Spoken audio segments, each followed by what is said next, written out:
તમને એક પ્રશ્ન પૂછું બધાને, તમારો ગોત્ર કયો કહેશો? પરફેક્ટ કહેશો? સાચું કહેશો?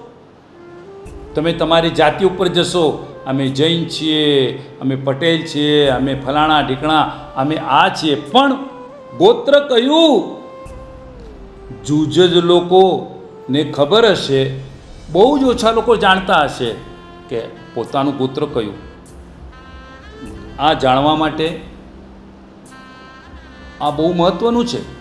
આ વર્તમાન સમયે આ તમારું DNA છે અને એ બતાવશે તમને કે તમે કયા ગોત્રના છો.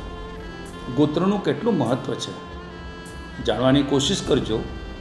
એના માટે કુલ વૃક્ષ નામની સંસ્થા જબરદસ્ત કાર્ય કરી રહી છે. ખૂબ ખૂબ પ્રશંસનીય છે, અનુમોદનીય છે. એમને અમારા અંતરના આશીર્વાદ આશીર્વાદ આશીર્વાદ.